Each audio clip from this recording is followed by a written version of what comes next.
Raven, come stand over there.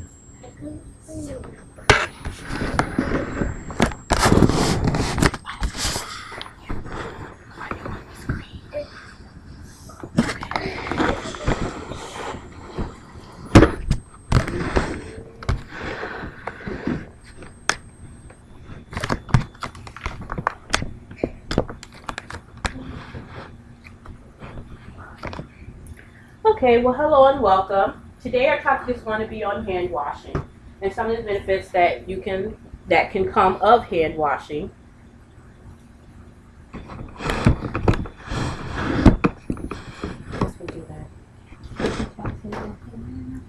Okay, welcome. Today our topic is going to be on hand washing and the many benefits that you can get from hand washing.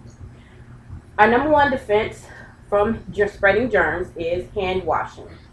Let me ask you a question. Have you ever gone to a restaurant and you've seen your waiter or your waitress come out of the bathroom? Have you ever wondered if they wash their hands? What do they do in there? Didn't they just say, come over to your table and they grab your glass to refill your glass? Do you ask them, did they wash their hands? Or are you too ashamed to say so? Or do you not even care until you end up 2-3 days later sick and you want to sue the restaurant? Oh, crap. Editing. I don't know how to edit. But I'm going to keep going on. Well, hand washing is, like I said earlier, is the number one defense against the spread of germs, and it's effective if you do it correctly. Some suggest singing a happy birthday song or counting to 20, like 1001, 1002, 1003, and so on until you get to 20. According to eHow.com, 75% of women and 50% of men wash their hands after using the toilet, as well as 32% of middle school and high school girls and 8% of middle school and high school boys wash their hands after using the toilet. We need to teach the kids, our kids, how to wash their hands properly and effectively. We as adults, we need to set the precedent. Not only in the workplace or in the schoolhouse, but it also should be done at home. We don't know what germs may lie in our home.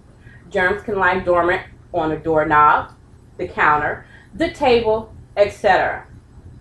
You also don't know if your children or your spouse even washed their hands after they came out of the restroom. So teaching them how to wash their hands is precedent, because kids do touch everything they see in sight.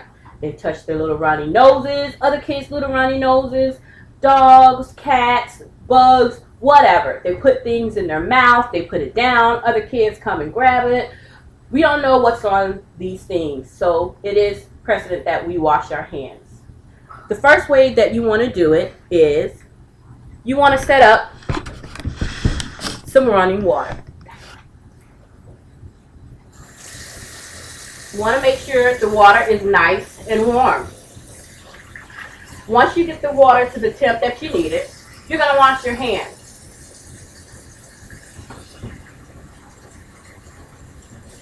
You're going to rub your hands together while working up a good lather.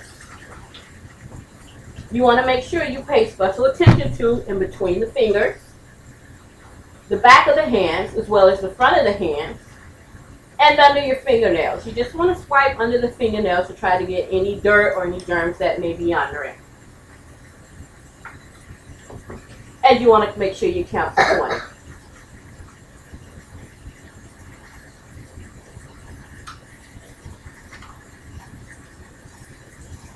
You want to rinse off your hands with all the water pointing downwards to make sure no water with germs on it comes back up your arms. You want to take the paper towel and you want to dry your hands. Once your hands are dry, you want to use the same paper towel to turn off the faucet and discard. Why do you want to turn off the faucet with the paper towel? Because the germs that were on your hands before are now on the faucet. So you don't want to get the same germs back on your hand. Kind of defeats the purpose. You have to wash your hands again.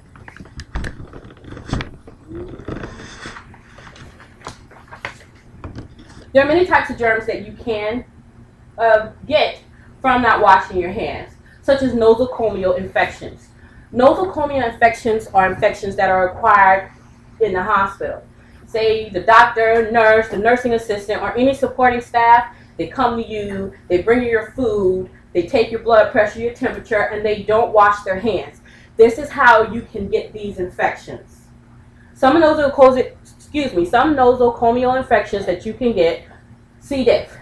C. diff is a bacteria that's in the intestine, causing symptoms of diarrhea to life-threatening inflammation of the colon, which happens to be your large intestine. MRSA. MRSA is a staph infection, which is bacterial, that is resistant to some of the antibiotics that we use today to treat it with. A boil. That's one of the examples. A boil on the skin. You can get MRSA from there. E. coli. E. coli is a bacteria in the intestine. We all have E. coli. However, a bad strain of E. coli can cause you to have severe and bloody diarrhea, abdominal cramping, vomiting, nausea. Hep A is a disease that you can actually obtain from not washing your hands. How you obtain Hep A is someone goes to the restroom, they have a bowel movement, they wipe their behinds, they wash their hands, they don't wash their hands, or they don't wash their hands effectively enough, and they come and they serve you food, or they use your pen and you get your pen, or you put your pen back in your mouth. These are ways that you can obtain Hep A. Hep A can be obtained anywhere, in the restaurant, your home area, work area, hospital, wherever. Hep A can be obtained anywhere. Norovirus. Norovirus is an infection of the GI system that can cause cramps, vomiting, and diarrhea.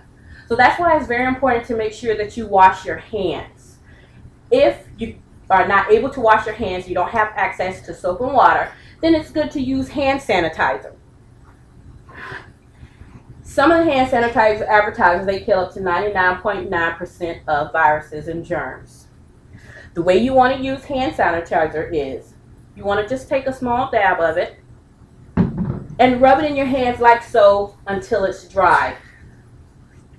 You do not want to wipe off the excess, because then it won't become as effective as it's supposed to be.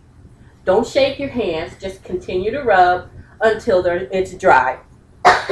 According to a study done in 2009 by the Department of Pediatric University of Virginia School of Medicine, it was said that the common cold was killed more effectively by using hand sanitizer than soap and water. Also, if you're going to use a hand sanitizer, you need to make sure the hand sanitizer has at least 60% of alcohol in it, which this does. This has 62% of alcohol in it. However, hand sanitizer does not work on hands that has visible dirt on it. At that point, you really do need to go in and you need to wash your hands, because the only thing the hand sanitizer is going to do is going to coat it. So you're still going to have the germs and you're still going to have the dirt on your hands, versus using the soap and water to add the friction to wipe it away and the water to wash it away. So in conclusion, again, you are the #1 defense by washing your hands of spreading germs. You don't know where everyone's hands have been. So just think of everything as a germ magnet. If you don't have access to soap and water, then use hand sanitizer. Some people do carry around little pocket hand sanitizers with them. I like to use the saying, better safe than sorry, because that holds true than none. And I'd rather be better safe than sorry. Thank you, and have a great day.